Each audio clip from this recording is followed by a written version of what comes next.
윤영균 지휘자님의 귀한 찬양 너무나 감사합니다. 우리 찬양의 가사와 같은, 꼭 그와 같은 금호중앙교회가 되기를 주님의 이름으로 축복합니다. 아멘. 오늘은 에스라 말씀을 통하여 하나님의 성전을 세우게 하소서라는 제목으로 함께 은혜의 말씀을 나누겠습니다. 우리가 매해를 살아오면서 한 해 정말 최고의 한 해를 보냈다, 최선으로 살았다라고 생각을 할지라도 이 한 해가 마무리되어지는 시점에 도착을 하면 후회가 남기 마련이죠. 아쉬움이 남기 마련입니다.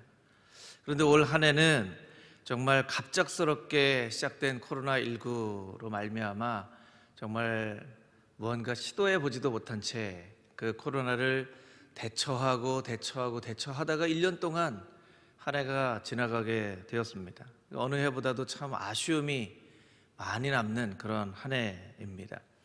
이 한 해를 마무리하고 또 새로운 한 해를 맞이하는 이 송구영신 예배 때에 우리가 이 두 가지를 꼭 기억해 보기를 원합니다. 이 송구영신 예배를 드리는 우리가 꼭 기억해야 될 두 가지는, 첫 번째, 한 해에 부족했던 삶에 대한 후회를 떨쳐버려야 된다라는 것입니다. 또 하나는 다가올 미래에 대한 염려를 떨쳐버려야 한다라는 것이죠. 저를 따라서 같이 한번 해보겠습니다. 한 해에 대한 후회를 떨쳐버려야 합니다. 다가올 미래에 대한 염려를 떨쳐버려야 합니다. 그래서 이 송구영신 예배를 드리면서는 두 가지 떨쳐버려야 될 것, 한 해 동안 참 부족했고 후회가 많았던 일들을 이제 붙잡고 있어봐야 우리가 소용이 없어요. 이제 이것을 잘 떨쳐버려야 되겠죠. 또 다가올 미래, 불안감이 참 많죠. 미래가 어떻게 되어질지, 이 코로나19가 이렇게 사그러들던가 또 사라져서, 이 송구영신 예배 때는 함께 한 자리에 모여서 예배를 드려야 되는데 이 송구영신 예배도 각자의 자리에서 온라인으로 이렇게 예배를 드리는 우리의 마음 가운데 미래에 대한 불안이 참 많이 있죠. 이 불안감을 떨쳐버려야 됩니다. 예배 가운데 그 불안을 떨쳐버리는, 한 해에 대한 후회와 미련도 떨쳐버리고 다가올 미래에 대한 염려와 두려움도 떨쳐버리는 그런 예배가 되어져야만 한다라는 것입니다.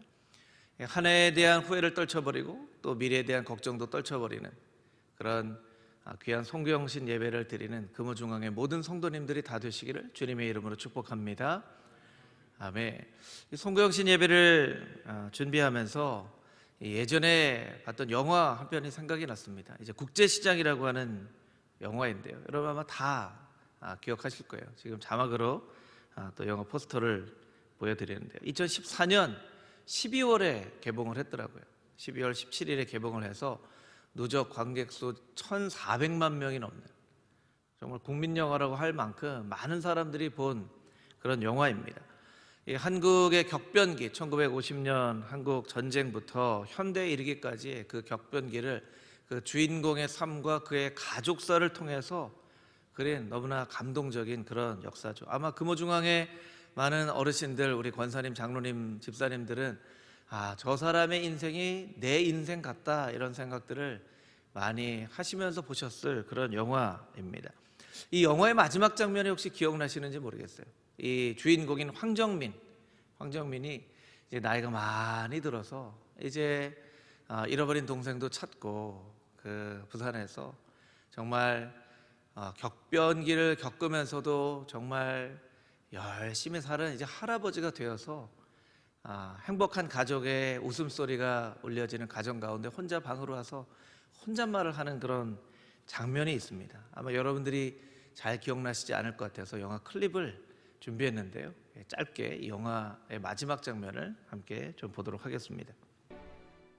이게 영화의 마지막 장면입니다. 이불을 끌어안고 마치 아버지, 그렇게 보고 싶었던 아버지를 만나는 것처럼 아버지 막순이도 찾았고 정말 이 정도면 잘 살았죠. 정말 힘들었습니다.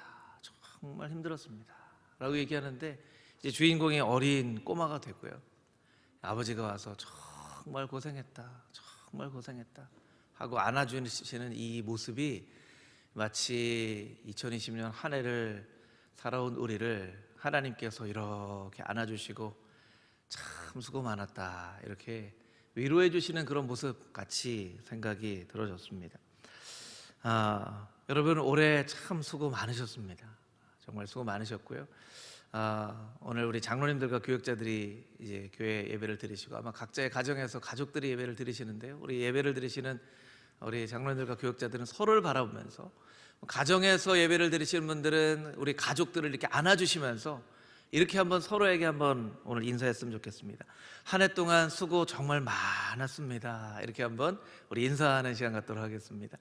우리 가족들을 안아주시면서 또 손을 붙잡아 주시면서 한 해 동안 정말 수고 많았습니다. 한 해 동안 정말 수고 많았어요. 이렇게 인사해 주십시오.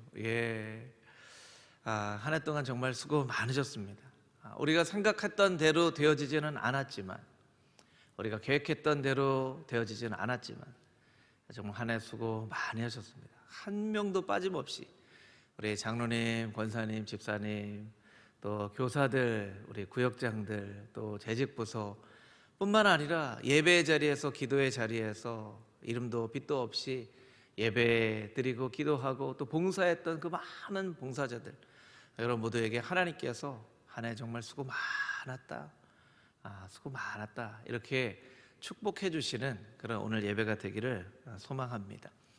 오늘 읽은 말씀 1절부터 7절까지에 있는 말씀을 우리 다시 한번 읽어보도록 하겠습니다. 1절부터 7절까지에 있는 말씀 우리 한 목소리로 같이 읽어보겠습니다. 이 일 후에 방백들이 내게 나와 이르되 이스라엘 백성과 제사장들과 레위 사람들이 이 땅 백성들에게서 떠나지 아니하고 가나안 사람들과 헷 사람들과 브리스 사람들과 여부스 사람들과 암몬 사람들과 모압 사람들과 애굽 사람들과 아모리 사람들의 가증한 일을 행하여 그들의 딸을 맞이하여 아내와 며느리로 삼아 거룩한 자손이 그 지방 사람들과 서로 섞이게 하는데 방백들과 고관들이 이 죄에 더욱 으뜸이 되었다 하는지라. 내가 이 일을 듣고 속옷과 겉옷을 찢고 머리털과 수염을 뜯으며 기가 막혀 앉으니 이에 이스라엘의 하나님 이 말씀으로 말미암아 떠는 자가 사로잡혔던 이 사람들의 죄 때문에 다 내게로 모여오더라.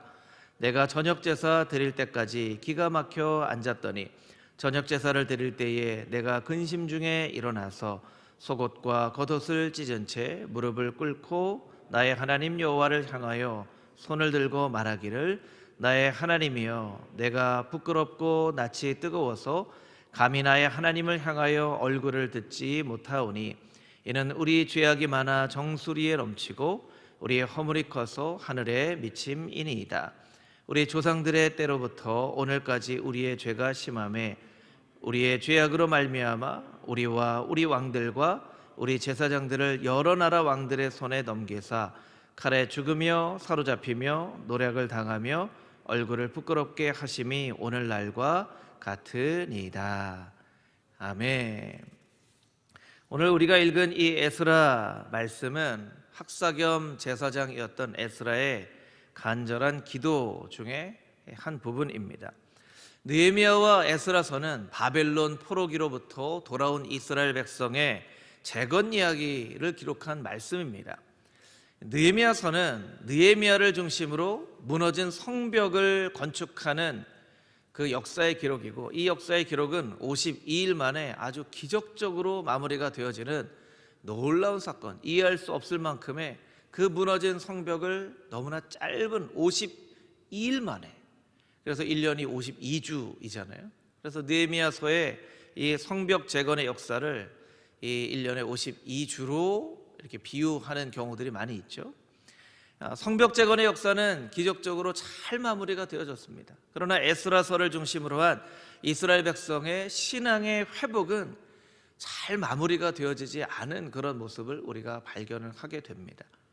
그래서 성벽이 재건되어진 것만큼 이스라엘 백성들의 그런 신앙도 회복이 되었어야만 하는데, 이스라엘 백성들이 이 바벨론 포로기로부터 하나님께서 회복시켜 주신 그 은혜를 잊어버렸기 때문에 말라기 선지자 이후에 400년간이나 하나님께서 침묵하시는 그런 안타까운 시기를 이스라엘 백성들이 경험하게 되죠. 바벨론 70년 포로기 기간 동안에 잡혀간 사람들은 잡혀간 사람들대로, 남겨진 사람들은 남겨진 사람들대로 모두 다 하나님의 말씀을 떠나서 살았습니다. 삶의 기준을 잃어버리고 사사시대와 같이 각자 소견에 옳은 대로 행한 삶을 살았습니다. 거룩이 더 이상 삶의 기준이 되지 못하였습니다. 여러분, 거룩이 우리의 삶의 기준이 되어져야만 하는데, 거룩이 더 이상 삶의 기준이 되어져 버리지 않으니까 어떤 때로는 세상의 성공이나 명예나 각자가 추구하는 인생의 그 목적이 거룩을 대신하여 삶의 목적이 되어져 버렸죠. 각 사람에게 모범을 보여야 할 종교 지도자들, 정치 지도자들이 앞장서서 죄를 지은 그런 역사의 안타까운 기록이 에스라서에 기록이 되어져 있습니다. 그래서 오늘 1절 말씀에도 보면 레위 사람들과 제사장들이 이 땅 가나안 사람과 헷 사람과 브리스 사람과 여부스 사람, 암몬 사람, 이 많은 이방 족속들과 함께 결혼을 하였고, 결혼을 한 것 자체가 문제가 되는 것이 아니라 이 결혼을 통하여서 이방 사람들이 섬겼던 그 신들을 자연스럽게 섬기는 일들이 있게 됐다는 거예요. 그것을 제사장과 레위 사람들이 더욱더 앞장서서 이 일을 했다는 거예요. 2절 말씀을 보시면 방백들과 고관들이 이 죄에 대해서 더 으뜸이 되었다, 이렇게 기록을 하고 있습니다. 더 으뜸이 되었다. 거룩한 삶을 살아가는 그 일에 으뜸이 되어야 할, 모범을 보여야 할 사람들이 죄를 짓는 일에 더 으뜸이 되었다라는 거예요. 그래서 이 이야기를 들은 학사 겸 제사장인 에스라가 이 이야기를 듣고 4절 말씀처럼 이제 저녁 제사를 드려야 하는데 기가 막혀 앉아 있었다. 기가 막혀 앉아 있었다. 우리 3절 마지막 구절이죠. 3절 마지막 절에 보면 내가 이 일을 듣고 속옷과 겉옷을 찢고 머리털과 수염을 뜯으며 기가 막혀 앉아 있으니, 기가 막혀 앉아 있으니. 그러니까 에스라도 이 모습을 볼 때 어떻게 해야 될 방법이 생각나지 않는 거예요. 그래서 그냥 기가 막혀 앉아 있었다는 거예요. 이제 저녁 제사를 드려야 될 시간이 가까워 왔는데 어떻게 해야 되겠습니까? 하나님, 어떻게 해야 할지 앞날이 보이지 않습니다. 어떻게 해야 될지 갈피가 잡혀지지 않습니다. 어떻게 해야 되겠습니까? 그리고 기가 막혀서 앉아 있었다는 거예요. 오늘날에 우리가 처한 상황과 참 많이 유사한 그런 모습이 있는 것 같아요. 우리도 이 코로나가 정말 해결되어질 듯 하면서 이게 얼마나 더 앞으로 진행되어질지 모르는 상황 가운데 때로 기가 막혀 앉아있는, 어떻게 해야 될지 모르는 그런 우리 자신의 모습 또한 이 말씀과 같이 발견하게 된다는 거예요. 그런데 기가 막혀 앉아있는 것으로 이 말씀이 끝나지 않습니다. 5절 말씀을 보시면 저녁 제사를 드릴 때에 내가 근심 중에 일어나서, 그럼 우리가 이 말씀을 주목해 봐야 됩니다. 내가 근심 중에 일어나서. 저를 따라서 같이 한번 해볼까요? 내가 근심 중에 일어나서. 우리 다시 한번 해보겠습니다. 내가 근심 중에 일어나서. 근심 중에 있지만 일어났다는 거예요. 근심 가운데 파묻혀 계속 앉아 있을 수도 있고, 근심 가운데 있지만 일어날 수도 있다는 거예요. 이것이 이제 에스라서의 터닝 포인트가 되어집니다. 기가 막혀서 앉아 있었는데 근심 중에 일어났다는 거예요. 그리고 하나님 앞에 기도를 하기 시작합니다. 기도를 하기 시작합니다. 때로는 너무 우리의 삶 가운데 처한 상황이 어렵거나 우리 앞에 놓여진 문제가 클 경우에 기도조차 하지 못할 때가 있다는 거예요. 에스라가 그런 삶을 살았지만 근심 중에 일어나 기도합니다. 무릎을 꿇은 채 손을 들고 엎드려서 하나님 앞에 간절한 마음으로 기도합니다. 이 간절한 마음으로 기도하는 내용이 6절에서 이 7절까지 있는 그런 말씀이죠. 근데 6절부터 7절에 이 짧은 말씀 가운데 가장 많이 반복되어져 있는 단어가 바로 우리입니다. 우리입니다.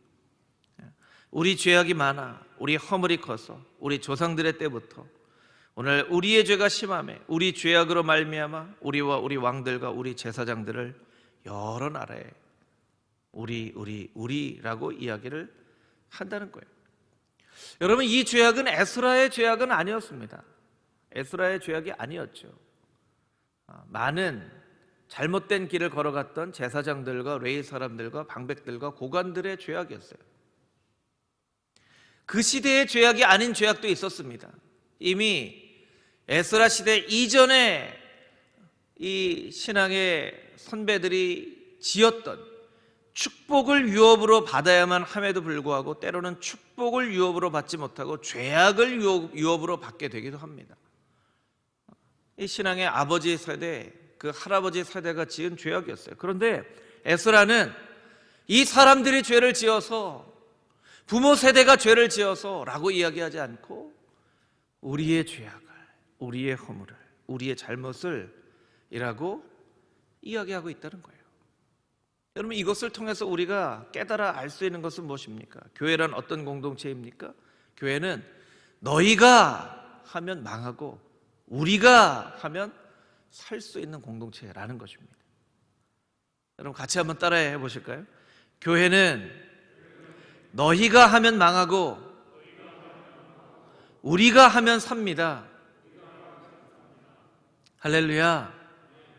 아멘. 이 교회뿐만 아니라 세상의 어떤 조직도, 운동 경기를 봐도, 여러분, 운동 경기를 하다 보면 마음먹은 대로 플레이가 되지 않을 때가 있죠. 그래서 때로는 코치가 타임을 요청하고 선수들을 모읍니다.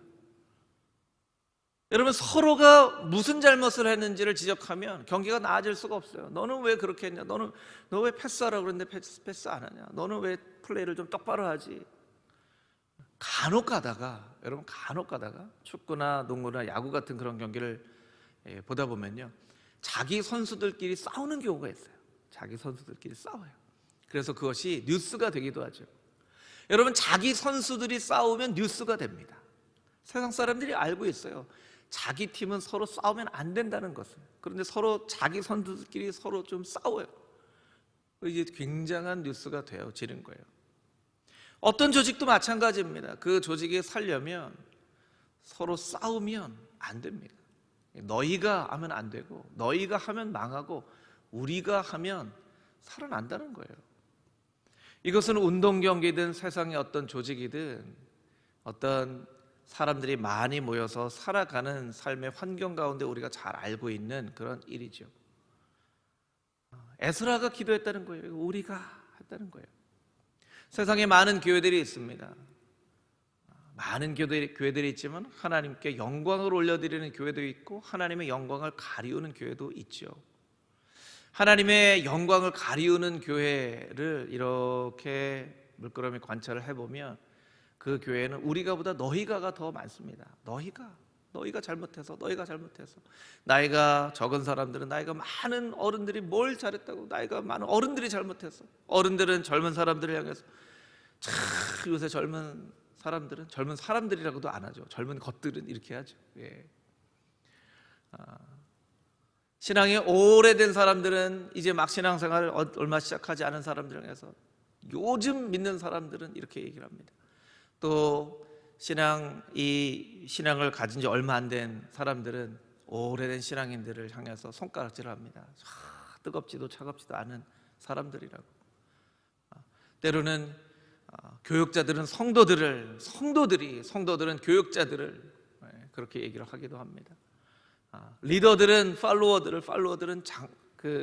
팔로워들은 이 리더들을, 때로는 장로님들은 집사님들은 장로님들을, 구역장들은 구역원들은 구역장을, 교사는 학생이 문제라고 얘기하고 학생들은 우리 선생님은 재미없다고 얘기하고, 이 세상에 정말 하나님의 영광을 가리우는 그런 교회들을 관찰해 보면 우리가보다 너희가가 훨씬 더 많다는 것을 우리가 발견하게 돼요.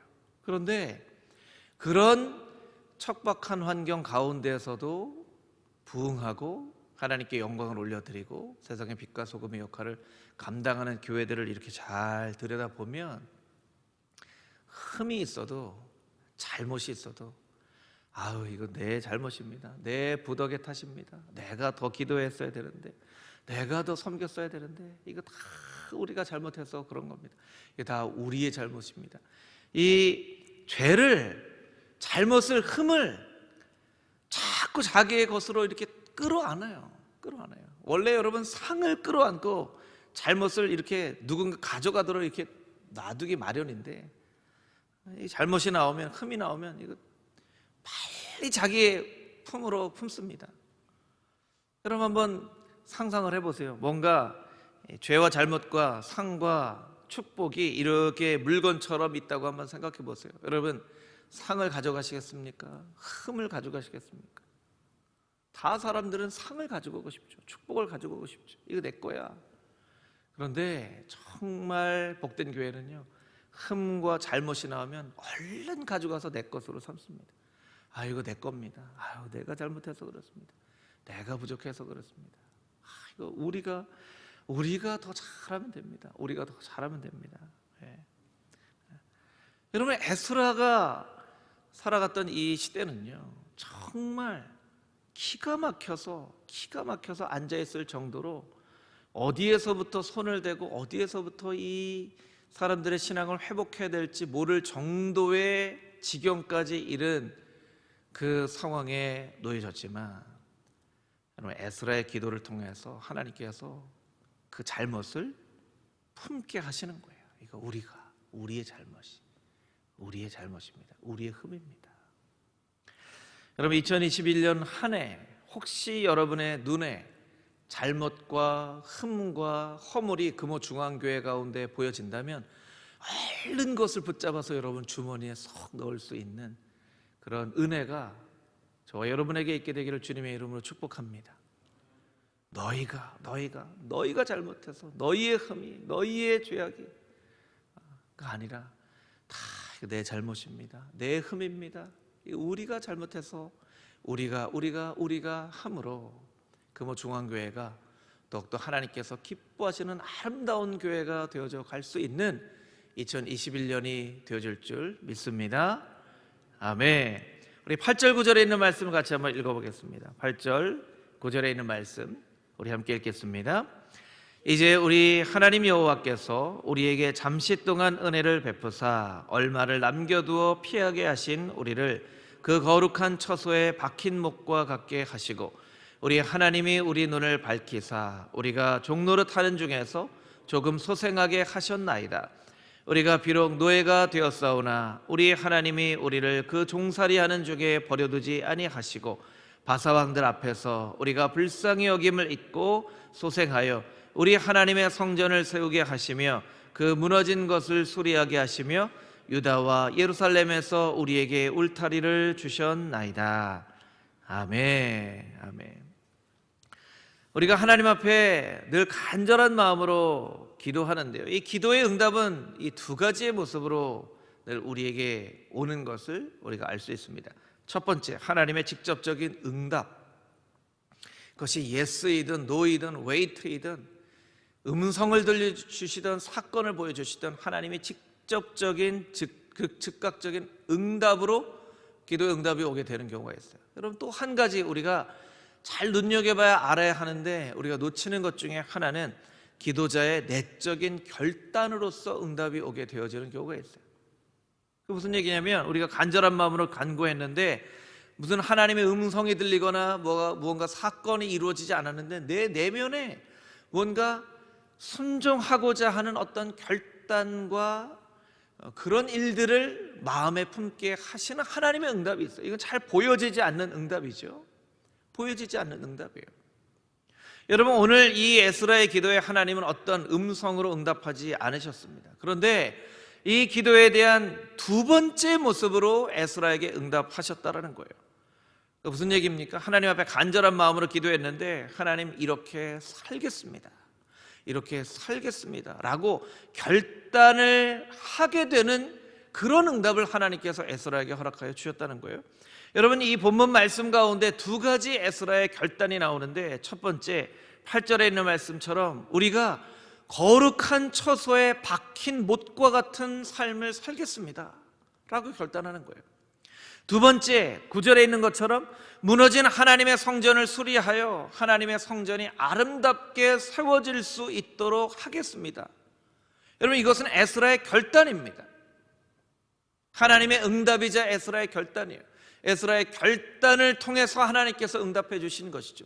그런데 이 에스라의 결단은 에스라가 기도했던 그 내용과 아주 직접적으로 연결되어지는 응답은 아니에요. 기도했던 내용과 직접적으로 연결이 되어진다면 에스라의 결단은 이러한 종류의 결단이 되어져야 하겠죠. 하나님, 죄악을 떠나겠습니다. 이방 여인들과 결혼한, 그래서 이방 풍습을 쫓았던 것들을 멀리 떠나겠습니다. 죄악으로부터 멀어지겠습니다. 이렇게 결단을 해야 되는데 에스라가 그렇게 결단하지 않고 하나님의 처소에 박힌 못과 같은 삶을 살겠습니다. 하나님의 전을 수리하여서 하나님의 성전을 아름답게 세우는 인생을 살겠습니다 라고 결단을 한다는 거예요. 왜 이스라엘 백성들이 죄를 짓고 하나님 기뻐하시지 않는 삶에 나아가게 되었는지에 대한 근본적인 원인을 에스라가 알고 있었던 거예요. 하나님의 성전에 박힌 못과 같이 성전 중심으로, 하나님 중심으로 살지 못했다는 거예요. 하나님 중심으로 살지 못하고 이방신과 하나님 사이에서 왔다 갔다 하면서 살았다는 거예요. 흔들림 없는 삶을 살았어야 하는데 늘 흔들려가며 살았다는 거예요. 여러분, 이스라엘 백성들에게 그러한 마음이 분명히 있었다면 어찌 자녀들을 이방 사람들과 결혼을 시킬 수 있었겠습니까? 늘 하나님 앞에 그렇게 흔들림 없는 삶을 살지 않았기 때문에 이와 같은 일들이 일어난 것이죠. 여러분, 하나님의 백성들이 하나님의 전에 나와 예배하며 기도하며 말씀으로 살아가는 그 거룩한 삶을 배우지 못했기 때문에, 거룩을 배우지 못했기 때문에 죄악의 길로 걸어가는 거예요. 여러분, 때때로 우리의 자녀 손들이 혹은 우리가 죄악의 길로 걸어가게 되는 이유 중에 하나는 우리가 거룩을 잘 배우지 못했기 때문입니다. 거룩한 삶의 기쁨과 영광을 배우지 못했기 때문에 그래요. 하나님의 성전을 수리하여 아름답게 세움으로 말미암아 그 하나님의 성전에서 예배하고 기도하고 찬양하고 말씀으로 살아가는 삶을 살아가야지만 죄악으로부터 멀리 떠날 수 있다는 것을 에스라가 깨달아 알았어요. 그래서 에스라가 하나님의 거룩한 처소에 박힌 못과 같은 삶을 살겠노라고, 하나님의 성전을 아름답게 세우는 삶을 살겠노라고 고백하고 있는 거예요. 여러분, 성경에 하나님의 성전은 한 500번 정도 반복되어지는 단어예요. 성경에 아주 중요하게 나와 있는 그런 주제인 것이죠. 특별히 하나님의 전에서 하나님을 예배하는 사람에 대한 어떤 축복의 메시지가 성경에 많이 나와 있습니다. 그 가운데 시편에 있는 두 구절을 우리가 자막을 통해서 같이 한번 좀 읽어보도록 할 텐데요. 시편 135편 1절에서 4절 말씀, 우리 한 목소리로 같이 읽어보겠습니다. 할렐루야. 여호와의 이름을 찬송하라. 여호와의 종들아 찬송하라. 여호와의 집, 우리 여호와의 성전, 곧 우리 하나님의 성전들에 서 있는 너희여, 여호와를 찬송하라. 여호와는 선하시며 그의 이름이 아름다우니 그의 이름을 찬양하라. 여호와께서 자기를 위하여 야곱 곧 이스라엘을 자기의 특별한 소유로 택하셨음이로다. 아멘. 2절 말씀에 보면 하나님의 성전들에 서 있는 너희여, 성전들에 서 있는 너희여, 자기의 특별한 소유로 삼으신 아름다운 백성들아 라고 이야기를 하고 있다는 거예요. 시편 27편 4절 말씀입니다. 우리 자막으로 함께 읽어보겠습니다. 내가 여호와께 바라는 한 가지 일, 그것을 구하리니 곧 내가 내 평생의 여호와의 집에 살면서 여호와의 아름다움을 바라보며 그의 성전에서 사모하는 그것이라. 아멘. 한 가지 바라는 일, 그것을 구하리니 평생의 여호와의 집에 살면서 여호와의 아름다움을 바라보며 그의 성전에서 사모하는 것이라. 여러분, 27절 말씀을 잘 이해하면요, 하나님의 성전에서 사는 사람은 없습니다. 성전에서 살 수 있는 사람은 없어요. 그런데 왜 이 시편 기자가 여호와의 집에 평생 살면서라고 이야기하고 있을까요? 그 하나님을 사모하는 그 마음을 이렇게 표현한 것이죠. 마치 하나님의 집에 평생 동안 사는 것과 같이 그 하나님의 전에서 하나님의 아름다움을 바라보며 사모하며 살아가는, 여러분, 이스라엘 백성들은 하나님이 성전에서만 계시는 분이 아니라 천지 만물 가운데 계시는 분이신 것을 분명히 깨달아 알았어요. 땅끝에도 거하시는 분이신 줄 알고 있었어요. 그런데 그럼에도 불구하고 왜 하나님의 성전을 이렇게 사모하며 기도했을까요? 그 하나님의 임재하심을 나타내는 곳이었기 때문입니다.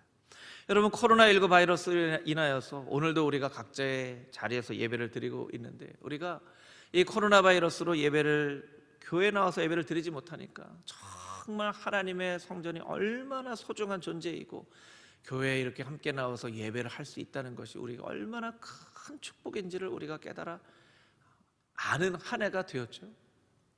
여러분, 하나님은 금호 중앙교회에만 계시는 분이 아니십니다. 여러분의 가정 가운데도 계시는 분이시고 여러분의 일터 가운데도 계시는 분이십니다. 그럼에도 불구하고 우리가 하나님의 성전을 사모하는 마음을 잃어버려서는 안 된다는 거예요. 우리가 물리적으로 코로나 때문에 하나님의 전에 나올 수 없는 그 물리적인 거리보다도 하나님의 전에 나오지 못하게 되니까 훨씬 더 하나님과 더 멀어져 버린 마음을 우리가 경험하게 된다는 거예요. 여러분, 2020년 한 해 여러분의 마음과 하나님의 마음이 멀리 떨어져 있는 이 실제 금호 중앙교회와 여러분의 삶의 자리보다도 훨씬 더 멀어져 있지는 않은지 한번 우리가 돌이켜볼 필요가 있다는 거예요. 그래서 우리의 마음 가운데 하나님은 어디에도 계신 하나님이시지만 하나님께서 우리에게 주신 이 귀한 성전을 정말 소중히 여기는 마음, 이 에스라가 그런 표현까지 썼잖아요. 이 하나님의 성전에 박힌 못과 같이, 못은 얼마나 작은 존재입니까? 그 잘 박힌 못과 같은 존재가 되어도 나는 너무 행복하겠습니다. 하나님, 하나님의 성전을 세우게 하여 주시옵소서. 나의 평생에 하나님의 성전을 세우며 살아가는 하나님의 백성 되게 하여 주시옵소서. 그렇게 에스라가 고백하는 것처럼 2021년 한 해 금호중앙교회 이 아름다운 성전을 세워가며 보이지 않는 교회 우리 성도들의 이 성전도 아름답게 세워가며 여러분의 가정이 하나님의 작은 성전이 되어질 수 있도록 여러분의 가정을 아름다운 성전으로 세워가며 우리에게 허락하신 그 구역을 아름다운 성전으로 세워가며 우리의 자녀들의 예배 처소인 우리의 교육부를 아름답게 세워가는 그런 금호중앙교회의 모든 성도님들이 다 되시기를 주님의 이름으로 축복합니다. 아멘.